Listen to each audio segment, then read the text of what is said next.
श्री शिवाय नमस्तुभ्यम। हर हर महादेव। दोस्तों, आप सभी लोग जानते हैं कि 19 जनवरी 2025 यानी रविवार को पड़ रही है माघ महीने की षष्ठी तिथि। और दोस्तों, ये वो तिथि है जो माघ महीने में पड़ने वाली सबसे बड़ी तिथि है, क्योंकि यह रविवार के दिन पड़ रही है, जो बहुत ही खास है। और दोस्तों, आप सभी लोग जानते हो, रविवार का अगर सबसे बड़ा कोई उपाय है तो वो एक चावल दाने वाला उपाय है। तो दोस्तों, इस रविवार के दिन आप लोगों को इस वाले उपाय को जरूर करना है। बहुत सारे लोग होंगे जिन लोगों ने इस उपाय को ना किया हो, मतलब पूरा साल निकल गया, उन्होंने किसी भी दिन इस चावल दाने वाले उपाय को ना किया हो। पर दोस्तों, आपके पास एक आखिरी मौका बचा हुआ है, जो कि 19 जनवरी के दिन है।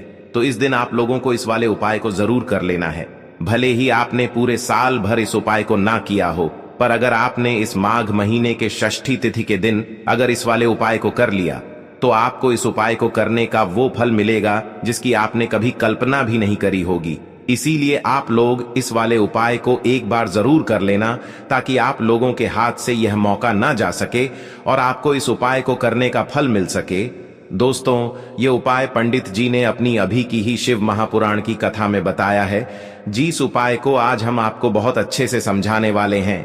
इस वीडियो को देखने के बाद इस उपाय को समझने के लिए आपको कोई और वीडियो को देखने की जरूरत नहीं पड़ेगी।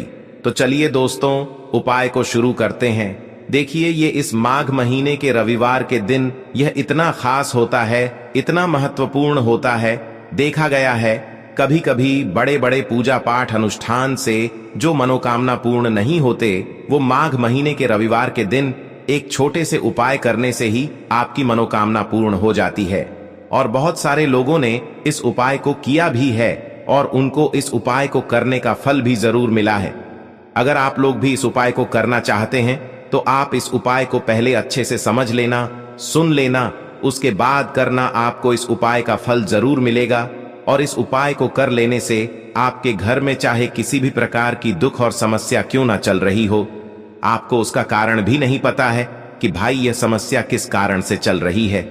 उसका कुछ भी कारण हो सकता है, जैसे पितृदोष हो सकता है या किसी भी तरह का मंगल दोष भी हो सकता है। तो इस दिन आप लोगों को यह वाला उपाय कर लेना है। यह एक ऐसा उपाय है, जिस उपाय को अगर किसी विशेष दिन पर किया जाए, तो भाई उस विशेष दिन का जो है वह तो हमें मिलता ही मिलता है। पर हमने उस दिन पर इस एक चावल दाने वाले उपाय को किया है, तो हमें उससे भी बड़ा फल मिलता है, और फल बहुत जल्दी मिलता है, क्योंकि आप इस उपाय को बहुत ही बड़े और विशेष दिन पर कर रहे हो। तो चलिए अब उपाय के बारे में बात करते हैं। लेकिन उससे पहले आप लोगों को यह जानना आवश्यक है कि आखिर यह उपाय किस समय करना है, किसको करना है और कैसे करना है। तो चलिए हम आगे आपको वीडियो में एक एक करके बता देते हैं। लेकिन उससे पहले अगर आप लोग हमारे चैनल पर नए हैं, तो हमारे चैनल को सब्सक्राइब कर लेना और इस वीडियो को लाइक करके कमेंट बॉक्स में श्री शिवाय नमस्तुभ्यम ओम नम शिवाय जरूर टाइप कर देना। तो दोस्तों, इस एक चावल दाने वाले उपाय को हमें इस रविवार के दिन कैसे करना है, किसको करना है, किस समय करना है और कहां पर करना है, ये सारे सवालों के जवाब आपको इस वीडियो में मिल जाएंगे। और जो ये वीडियो देखेगा भाई, उसको एक चावल दाने वाला उपाय जरूर करना चाहिए, क्योंकि इस दिन चावल दाने का भी बहुत ही बड़ा और विशेष महत्व होता है। और जब बात आ जाए एक चावल दाने की, तो ये सोने पे सुहागा वाली बात हो जाती है, और ये एक बहुत ही बड़ा उपाय हो जाता है इस रविवार षष्ठी तिथि का। तो अब दोस्तों, इस एक चावल के दाने वाले उपाय को आखिर करना किसको है, सबसे पहले हम लोग वो बात जान लेते हैं। तो देखो, घर की जो बड़ी माताएं बहनें होती हैं, उन माताओं बहनों में से कोई भी एक बड़ी माता बहन इस वाले उपाय को कर सकती है। और दोस्तों, अगर आप चाहें तो अपने घर में से सभी सदस्यों को भी इस उपाय को करवा सकते हैं। अगर किसी व्यक्ति की खुद की कोई मनोकामना है, खुद की कोई दुख और परेशानी है जो कि वह अपने लिए ही करना चाहता है इस वाले उपाय को, तो वह खुद अपने लिए भी कर सकता है। बाकी अगर कोई घर में से ऐसा है जो कि अपने पूरे घर परिवार की सुख और शांति के लिए ये वाला उपाय करना चाहता है, तो भाई वह भी कर सकता है। उसमें भी कोई दिक्कत वाली बात नहीं है। कहने का मतलब ये है कि इस उपाय को हर एक सदस्य भी कर सकता है, और पूरे घर परिवार के सदस्य के लिए घर की बड़ी माताओं बहनों में से कोई एक माता बहन भी कर सकती है। माताएं बहनें अगर घर में उपस्थित न हो या वो यह वाला उपाय न कर पा रही हो, तो फिर घर का कोई बड़ा सदस्य भी इस एक चावल के दाने वाले उपाय को कर सकता है, चाहे फिर वह पुरुष ही क्यों ना हो। उसमें कोई भी दिक्कत वाली बात नहीं है। अब दोस्तों, इस एक चावल के दाने वाले उपाय को हमें करना कहां पर है? हमें इसे शिव जी के मंदिर में जाकर करना है। बहुत सारे लोग प्रश्न करते हैं, हर एक उपाय को करते समय क्या हम इस उपाय को घर पर कर सकते हैं? तो इस वाले उपाय को आप घर पर नहीं कर सकते हो। इस वाले उपाय को करने के लिए आपको शिव जी के मंदिर ही जाना पड़ेगा। उसके बाद में दोस्तों, जो अगला प्रश्न निकल कर आता है वो यह आता है इस उपाय को लेकर कि आखिर इस उपाय को हमें किस समय करना है? सुबह के समय करना है कि शाम के समय करना है? तो देखो, इस वाले उपाय को आप लोग सुबह के समय भी कर सकते हो और शाम के समय प्रदोष काल में भी कर सकते हो। अब अगर आप पूछो कि भाई सबसे उत्तम समय कौन सा रहेगा इस एक चावल के दाने वाले उपाय को करने का, तो हम आपसे बस यही कहेंगे कि इस उपाय को आप सुबह के समय करेंगे तो ज्यादा बेहतर होगा। बाकी अगर प्रदोष काल शाम के समय भी करेंगे तो भी अच्छा होगा, उसमें कोई भी दिक्कत वाली बात नहीं है। देखो, ये एक चावल वाला उपाय वीडियो के लास्ट में बताया है, वो उपाय आप जरूर करें। देखो, इस उपाय को आप सुबह से लेकर शाम तक कर सकते हैं। तो चलिए बरसते हैं उपाय की ओर। देखिए, इसके लिए आपको क्या करना है, एक काली मिर्च लेनी है। देखो, ध्यान से समझना, एक काली मिर्च लेनी है और ध्यान देना है कि काली मिर्च कहीं से भी खंडित नहीं होनी चाहिए। फिर इसके बाद आपको लेना है एक गोल बाती का दीपक। देखिए, दीपक आप चाहे तो माटी का ले ले, और यदि आपके पास माटी का दीपक नहीं है तो आप यह दीपक शुद्ध आटा लगा करके एक दीपक बना सकते हैं। बस आपको ध्यान देना है कि उस आटे में आपको नमक या हल्दी का प्रयोग नहीं करना है। ठीक है, तो आप एक बढ़िया सा दीपक बना लें और उस दीपक में गोल बाती लगा करके उस दीपक में आपको घी भरना है। देखो, गाय का शुद्ध घी आपको उस दीपक में भरना है। अब क्या करना है, आपको इन दोनों चीजों को लेकर चले जाना है। बेलपत्र के पेड़ के पास देखिए, देखो, गुरुजी ने अपनी अभी की शिव महापुराण कथा में भी बताया था, जो भी व्यक्ति प्रदोष काल में जो भी एक दीपक प्रज्वलित कर देता है उसके घर पर धन की कमी नहीं हो सकती। देखो, यदि आपके घर के आसपास कहीं बेलपत्र का पेड़ नहीं है या घर से काफी दूर पड़ता है और आप जा नहीं सकते, तो आगे हम ये भी बताएंगे कि कैसे इस उपाय को करना है। अगर बेलपत्र वृक्ष ना हो तो देखो, अब आपको प्रदोष काल में इन दोनों चीजों को लेकर चले जाए बेलपत्र के पेड़ के पास में। अब क्या करना है, सबसे पहले आपको उत्तर दिशा की ओर मुंह करके आपको खड़े हो जाना है और जो आप दीपक लेकर गए हैं उससे आपको बेलपत्र की जड़ में प्रज्वलित करना है। दीपक प्रज्वलित करने के बाद आपको एक काली मिर्च अपनी हथेली पर रखना है और बेलपत्र के पेड़ का आपको 5 बार परिक्रमा लगा लेना है। और यदि आप परिक्रमा बेलपत्र के पेड़ का नहीं लगा सकते हैं तो आपको दीपक को चारों ओर कुछ इस तरह से क्लॉकवाइज 5 बार घुमा देना है, मतलब आरती करना है। और घुमाने के बाद आपको उसी काली मिर्च को दीपक में डाल देना है और वहीं पर बैठकर हाथ जोड़ करके आंख बंद करके आपको जो भी आपके जीवन में समस्याएं हैं, घर से लक्ष्मी जी का निवास नहीं है, घर में लक्ष्मी जी प्रवेश नहीं कर रही है, और भी जीवन में जो भी समस्याएं हैं, तो उस समय आपको विनती करनी है। ठीक है, अब इसके बाद यदि आपके घर के आसपास कहीं बेलपत्री का पेड़ नहीं है तो आपको इन सब चीजों को लेकर चले जाना है शंकर जी के मंदिर में। और शिव जी के मंदिर पहुंचकर आपको क्या करना है, आपको इसी एक दीपक को आपको शंकर जी के मंदिर की जो चौखट होती है ना, वहां पर आपको इस दीपक को जलाना है और दीपक जलाते समय आपका मुख उत्तर दिशा की ओर होना चाहिए। दीपक जलाने के बाद आपको क्या करना है, एक काली मिर्च अपनी हथेली पर रखना है और आपके जीवन में जो भी समस्याएं हैं, चाहे वो समस्या परिवार को लेकर हो या फिर धन को लेकर हो, वो अपनी वह समस्या बोलनी है। और बोलने के बाद आप उसी काली मिर्च को दीपक में डाल देना है और आपकी कामना पूर्ण हो जाए, घर में लक्ष्मी जी का निवास हो, ऐसी कामना आपको कर लेनी है। देखिए, शंकर जी की मंदिर की जो चौखट होती है ना, उसमें 33 कोटि देवी देवता निवास करते हैं। यदि आप वहां पर दीपक जलाते हैं तो इससे भगवान शिव तो प्रसन्न होते ही है, साथ ही आपको 33 कोटि देवी देवताओं का आशीर्वाद प्राप्त होता है और वह सभी प्रसन्न होते हैं जिनकी आशीर्वाद से आपकी कामना 100% पूरी होती है। तो आप ये उपाय जरूर करिएगा। आप बहुत ही छोटा सा उपाय है, करके देखिएगा। देखिए, अब हम जान लेते हैं गुरु जी द्वारा बताए गए दूसरे उपाय के बारे में। इस उपाय के लिए आपको मात्र 2 लौंग लेनी होगी, यानी कि आपको लौंग का जोड़ा लेना है। 2 फूल वाली आपको लौंग लेनी है। लौंग का जोड़ा कहीं से भी खंडित नहीं होना चाहिए, इस बात का ध्यान रखें। इसी के साथ में आपको लेना होगा लाल चंदन का पाउडर। देखिए, यदि आपके पास लाल चंदन की लकड़ी है तो उसे घिसकर भी आप चंदन के रूप में प्रयोग कर सकते हैं। यदि पाउडर है तो उसका भी आप अपने उपाय के लिए प्रयोग कर सकते हैं। देखिए, चंदन जो है वो तेज का प्रतीक माना गया है और साथ ही साथ जीवन के अंधकार को दूर करने का प्रतीक माना गया है। अब इसी के साथ में आपको मात्र एक तांबे के पात्र के अंदर शुद्ध जल लेना होगा अपने घर से। अब दोस्तों, ये तीनों सामग्री लेकर के सीधे आपको पहुंच जाना होगा भगवान शिव के मंदिर में। देखिए, इसी के साथ में आपको एक गोल बाती का दीपक भी लेना होगा। दीपक आप मिट्टी का भी ले सकते हैं, शुद्ध घाटा मढ़कर उसका भी तैयार कर सकते हैं। और दीपक में आपको शुद्ध घी का प्रयोग करना है।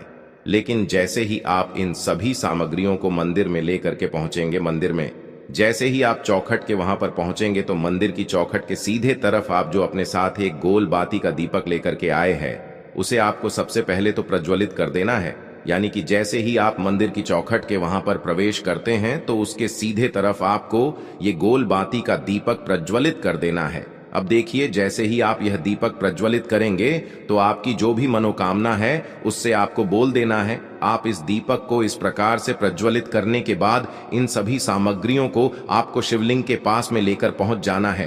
अब देखिए दोस्तों, आपके पास जो एक तांबे के पात्र के अंदर शुद्ध जल है उसमें से आपको केवल आधा लोटा जल ही भगवान शिव के शिवलिंग पर अर्पित करना है। आधा लोटा जल आपको उसी पत्र के अंदर बचा लेना है। अब दोस्तों, आपके पास जो 2 लौंग हैं यानी कि लोग का जोड़ा है, उससे आपको अपना नाम और अपने गोत्र को बोलते हुए आपकी जो भी समस्या चल रही है, आपके जीवन में जो भी परेशानी उत्पन्न हो रही है, उन्हें आपको बोल देना है। और ये जो लौंग का जोड़ा है इसे आपको भगवान शिव के शिवलिंग पर अर्पित कर देना है। जैसे आप ये 2 लौंग शिवलिंग पर चढ़ाएंगे तो अपना हाथ जो है वहां पर आपको रखना है और महादेव से आपको प्रार्थना करनी है कि मेरे जीवन की ये जो परेशानियां हैं ये सभी दूर हो जाएं। यानी कि आपके जीवन में धन की संबंधित परेशानी चल रही है, कर्ज की समस्या चल रही है, बच्चों का पढ़ाई लिखाई में मन नहीं लग पा रहा है, घर के जो आर्थिक संकट है वह सभी दूर हो, व्यापार आपका ढंग से नहीं चल पा रहा है, घर में रोग की स्थिति बनी हुई है, यानी कि जिस भी प्रकार की आपकी समस्याएं हैं उसे आपको महादेव से बोल देना है और महादेव से इन सभी समस्याओं को दूर करने के लिए आपको प्रार्थना कर लेनी है। अब देखिए दोस्तों, आपने जो 2 लौंग शिवलिंग पर समर्पित की थी उससे आपको वहां से उठा लेना है और इन दोनों लौंग को आपको शिवलिंग से उठा करके सीधे उससे जल के पात्र के अंदर डाल देना है। यानी कि अपने आधा लौटा जल और बचाया हुआ था उसी के अंदर आपको ये 2 लौंग डाल देनी है। और साथ में आप जो लाल चंदन लेकर के आए थे उस लाल चंदन को भी आपको उसी पात्र के अंदर डाल देना है। यानी कि आधा लोटा जल और बचा हुआ है तो उसी आधे लोटे जल के अंदर आपको ये लाल चंदन भी डाल देना है। अब देखिए, इस आधे लोटे जल में है जिसमें अपने 2 लौंग डाली है, लाल चंदन डाला है, उसे सीधे लेकर के आपको पहुंचना है बेलपत्र के वृक्ष के वहां पर। देखिए, बेलपत्र का वृक्ष यदि आपके घर पर है तो वहां पर आपको आ जाना है। आपके घर के आसपास कहीं भी है तो वहां पर आपको पहुंच जाना है और उसके बाद आपका जो मुख है वह उत्तर दिशा की ओर होना चाहिए और उसके बाद आपको अपना नाम और अपनी गोत्र को बोलना है और पुनः अपने जो भी परेशानियां शिवलिंग के पास में बोली थीं उन्हें आपको वापस से बेलपत्र के वहां पर भी बोल देनी है। और ये जो आधा लोटा जल और है इससे आपको पूरा बेलपत्र के वृक्ष की जड़ में श्री शिवाय नमस्तुभ्यं इस मंत्र का जाप करते हुए समर्पित कर देना है। तो बस इतना सा उपाय आपको करना है। जो भी आपकी परेशानी है, समस्या है, उससे महादेव निश्चित ही दूर करेंगे। अब दोस्तों, हम जान लेते हैं तीसरे चमत्कारी और विशेष उपाय के बारे में। देखिए, ये उपाय बहुत ही चमत्कारी है क्योंकि इस उपाय से आपके जिम्मे तेज की वृद्धि होगी, यानी कि जीवन से जितना भी अंधकार ही वो सभी दूर होगा। तो इस उपाय के लिए आपको मात्र 1 गुड़ का टुकड़ा लेना है। गुड़ का टुकड़ा आपके जीवन में तेज की वृद्धि करता है और साथ ही साथ आपके जीवन से जो अंधकार है उसे दूर करता है। इसी के साथ मैं आपको 1 चावल दाना यानी कि अक्षत का दाना लेना है। ये चावल का दाना आपके जीवन में सुख शांति को लेकर के आता है। आपके जीवन में धन की जितनी भी परेशानियां हैं उन्हें समाप्त करता है। इसी के साथ मैं आपको मात्र एक हरा मूंग लेना है। हरा मूंग जो है वह बुध ग्रह को प्रसन्न करता है। देखिए, हरे मूंग का उपाय करने से बुध ग्रह मजबूत होता है और बुध ग्रह के मजबूत होने से बुद्धि, ज्ञान और विवेक की प्राप्ति होती है।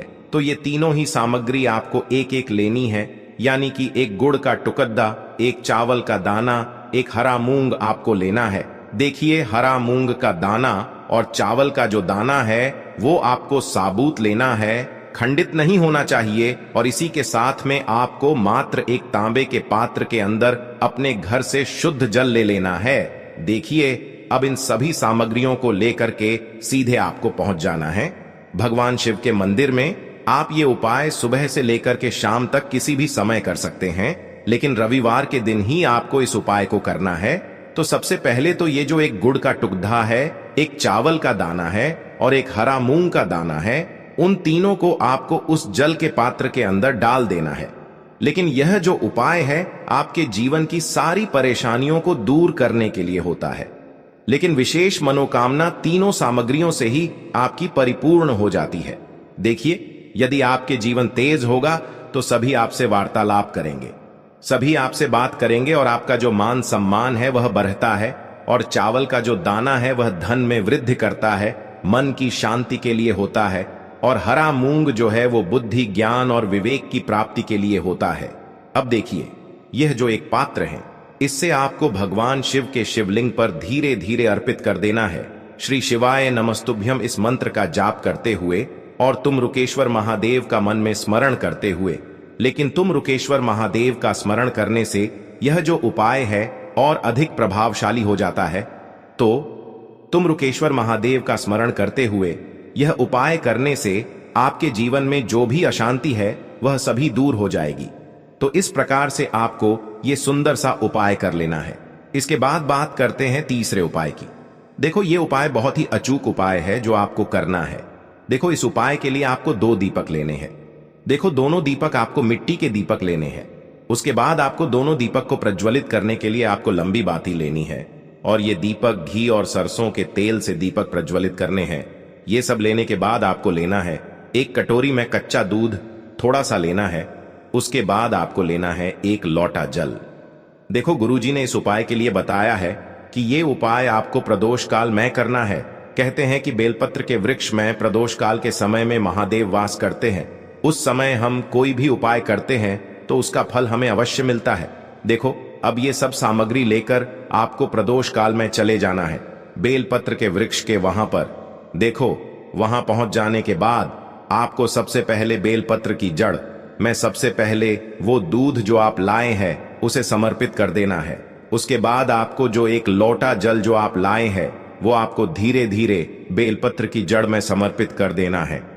उसके बाद आप जो दीपक लाए हो, दोनों दीपक को आपको बेलपत्र की जड़, बेलपत्र की तरफ मुंह करके बाती का आपको एक दीपक घी का और एक दीपक तेल का प्रज्वलित कर देना है।